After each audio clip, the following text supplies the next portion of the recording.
Life doesn't always go as planned. Sometimes it throws challenges that feel impossible to overcome. But what if I told you that a simple needle and thread could stitch together not just fabric but broken dreams and shattered confidence?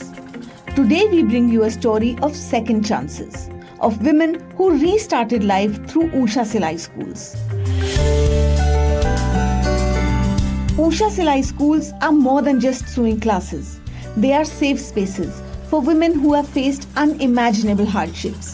Widows, single mothers, survivors of domestic violence, and even those living with physical challenges. These schools don't just teach sewing and stitching, they teach resilience. They give women a skill to earn, and more importantly, a reason to believe in themselves again. Through stitching and community building, these women find a new path, a path to independence, dignity, and hope.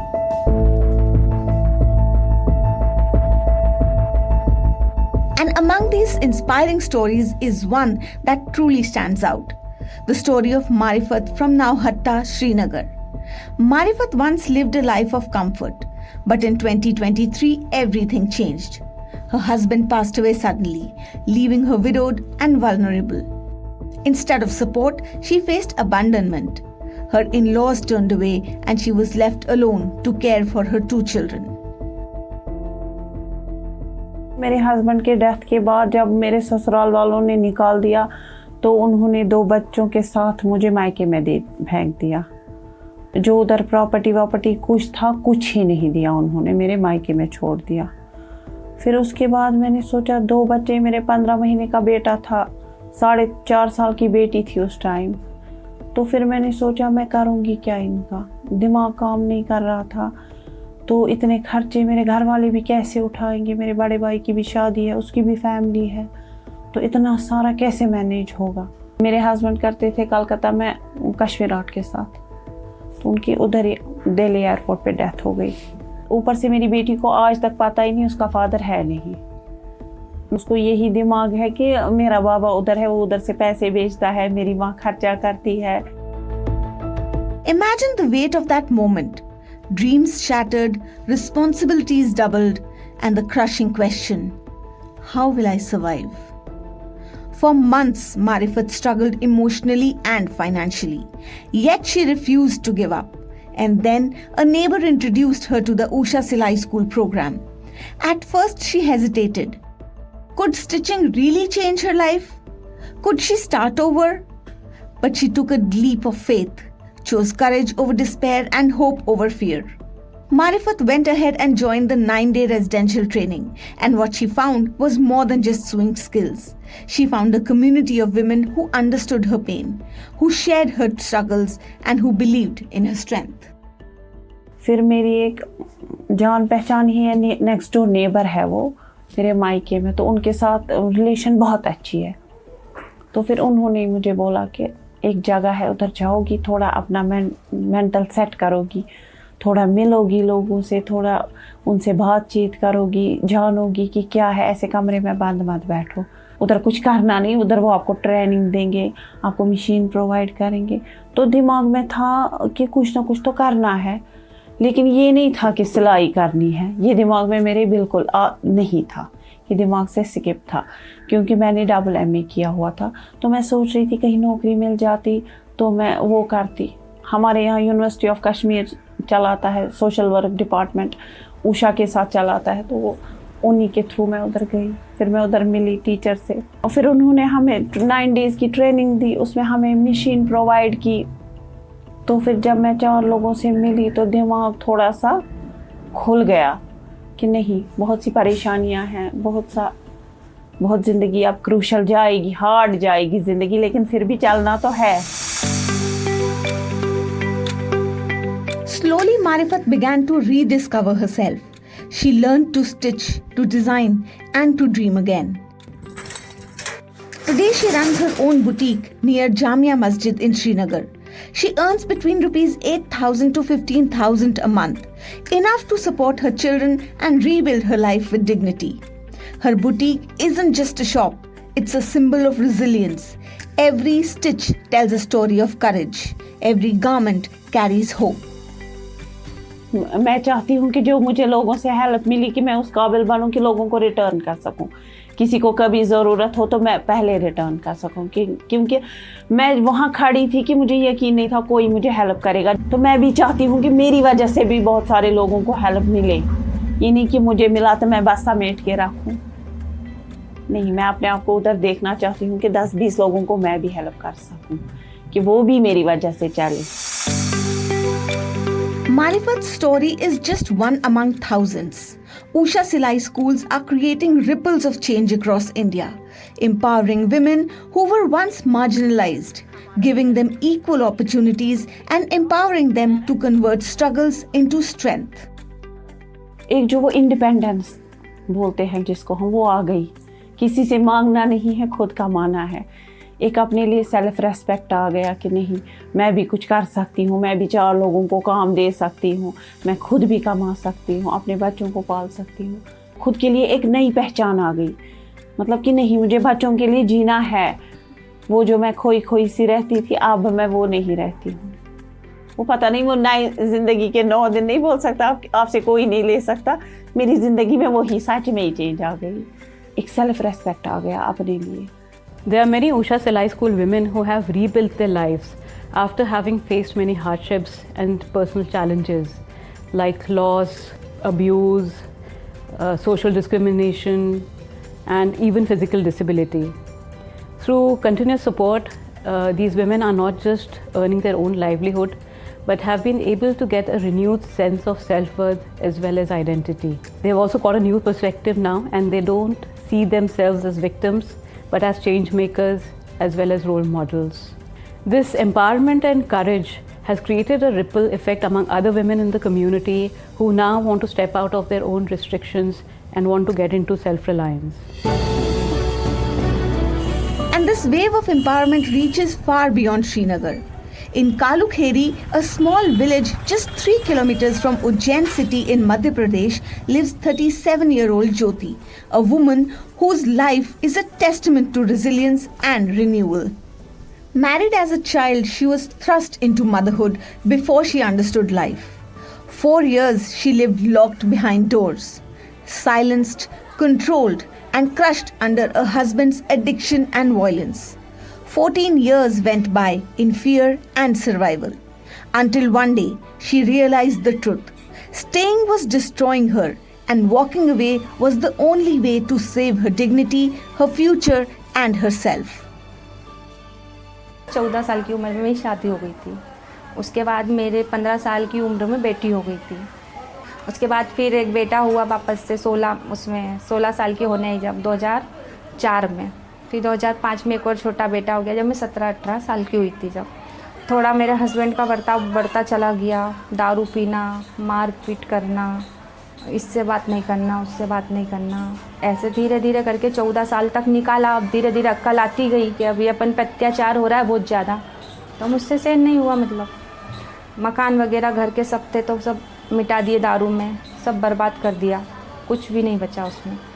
उसके बाद में फिर कहीं कलारी पे पड़े हैं, कहीं कहाँ पड़े हैं, माँ से उठा के लाओ। तो मैंने कहा ऐसे आदमी के साथ जब अपनी इज्जत खराबी हो रही तो कोई मतलब ही नहीं है, तो मतलब छोड़ देने में भलाई है। And through it all, Jyoti continued to wear her Mangalsutra and Sindoor. Why? Because she believes that when a woman displays symbols of marriage, she is treated with respect rather than looked down upon, and no one approaches her inappropriately. For Jyoti, these symbols were her shield in a world that often judges and misunderstands. लोग गंदी नज़रों से देखते, बुरी नज़र से देखते अपने को, तो वो भी मुझे ठीक नहीं लगता था, छेड़ते थे। She single-handedly raised 3 children and managed her entire household on her own. Every day was a struggle, but she kept moving forward with unwavering determination. At one point, Jyoti even drove an e-rickshaw to earn a living. Her life was a constant uphill battle, yet she never stopped fighting for her family's future. 2012 में divorce हो गया था हमारा। फिर उसके बाद में बच्चों को मैंने ही पाला है। जब से मैं ही परेशानी उठा रही हूँ, मुसीबत, कभी ये काम करना, कभी वो बच्चे भूखे रहते, किराया नहीं भर पाते, फिर मैं कैसे कमाऊँ, क्या करूँ, मुझे कुछ समझ नहीं आता। खाना बनाने का करा, मतलब इस घर या 5-6 घर काम करती थी, वहाँ से खाना बच गया तो अपने बच्चों को ले आती थी, मतलब दे देते, बहुत अच्छे लोग थे सब, अच्छे ही मिलते थे, अपन ही बनाते थे, सुबह शाम का मिलता तो अपने बच्चों को लाके खिला दिया करती थी मतलब। Then came December 2023, a moment that changed everything. Jyoti attended a 9-day Usha Classical Silai School training. At first, it was just a chance to learn a skill, but soon it became her lifeline. She discovered more than stitching techniques. She found confidence, a sense of belonging, and a vision for her future. With determination, Jyoti decided to take the next big step. कभी इधर भटकना, कभी उधर भटकना, भटकते भटकते 12-15 साल हो चुके हैं। अब ये इसमें सिलाई स्कूल में, जो उषा सिलाई स्कूल में सिखाने के लिए बोला गया था कि आप सिलाई सीखिए, तो ये कि ये घरेलू काम भी है, घर का ऐसा है मतलब कि अपन घर में कहीं भटकना नहीं है इसमें हम घर रहकर घर का काम भी कर सकते हैं, टाइम निकाल के हम सिलाई भी कर सकते हैं, तो इसमें हमारा सारा काम हो रहा है और घर से हमको कहीं जाना भी नहीं है। In January 2024, Jyoti opened her own Usha Silai School in Kalukheri. Now she trains women from her village and takes stitching orders from her community. Her skill and dedication are helping to earn a new identity. अब इससे एक पहचान बनेगी अपनी सिलाई school से, खुद की पहचान बनेगी, और ये मेरी सोच जो है लोगों की, वो सोच बदल देगी। जो मेरा ये काम है सिलाई स्कूल का, ये लोगों की सोच बदल देगी, एक मेरी पहचान बन जाएगी इससे। And Jyoti isn't stopping here. She dreams of expanding her work to Ujjain city and the neighboring areas, empowering more women to rebuild their lives just as she did. ये पकड़, ये तुझे ये जोड़ना है, वो 1 टेक्स वाला है ना। उषा सिलाई स्कूल प्रोग्राम इसमें बहुत ही इम्पोर्टेंट रोल प्ले करता है। जब महिला खुद से काम करना सीखती है और किसी एक सिचुएशन से बाहर निकल के आई होती है, तो वो ऑलरेडी अपना कॉन्फिडेंस गंवा चुकी होती है। जब वो काम करना सीख रही होती है, खुद सीख रही होती है, उसके बाद वो जब सिलना शुरू करती है, धीरे धीरे फिर वो टीचर बनती है और लोगों को सिखाना शुरू करती है, तो वो जो रिकॉग्निशन उसको सोसाइटी में मिलती है, उसके अपने स्टूडेंट से या फिर सोसाइटी में अगल बगल के लोगों से, ये कैसे इसमें इतने बदलाव आ रहे हैं, तो वो सारी चीज़ें उसको अप्रिसिएट करती हैं और वो कहीं ना कहीं हीलिंग का एक पार्ट होता है उसके लाइफ में। जो पिछले जो ट्रॉमा वो फेस करके आई होती है, वो उससे उभर जाती है और आगे की तरफ मूव ऑन करती है। सो कुछ महिलाओं से हमें ऐसे भी सुनने को मिला कि समाज में जो पहले लोग उन्हें तू करके बोलते थे, अब वो आप बोलते हैं, तो वो जो उन्हें इज्जत मिली है सोसाइटी में उषा सिलाई स्कूल प्रोग्राम की तरफ से, वो उनके लिए बहुत अहमियत उनकी लाइफ में रखता है और उनकी पहचान का कारण बना है। After the break, we meet Vimla Devi from Neemki village, a woman who lost her childhood too soon, faced unimaginable struggles and yet discovered a second chance that changed everything. Stay tuned for her inspiring story.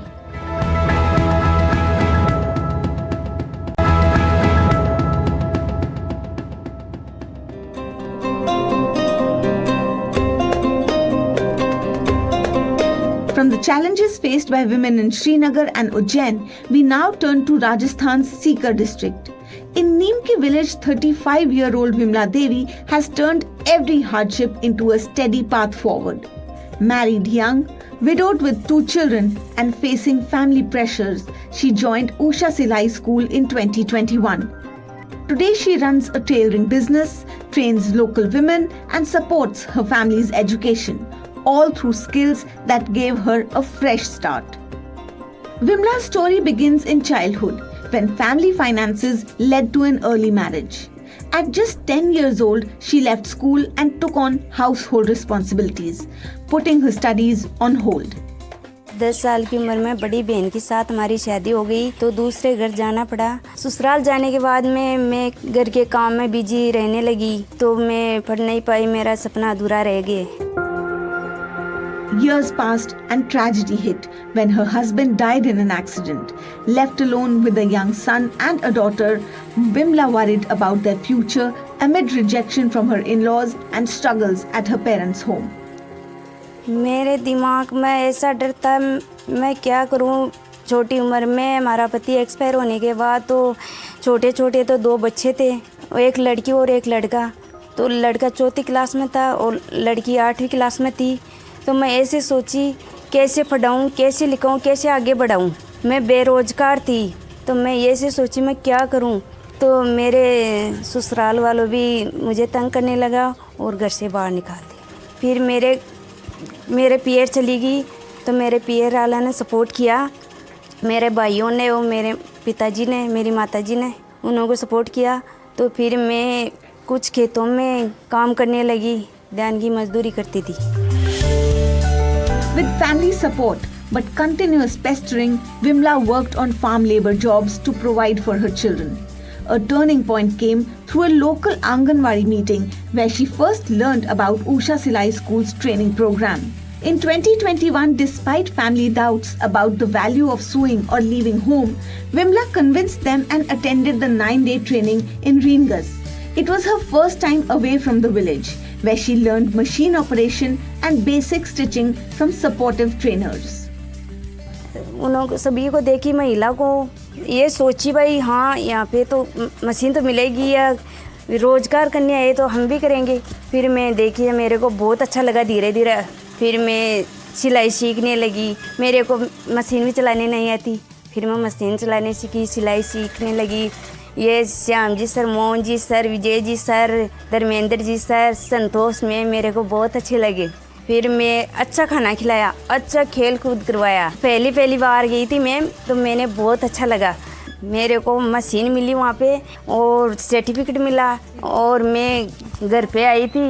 गांव वाले, पड़ोस वाले, मेरे भाभी माँ, सब घर के माँ सभी देखे थे।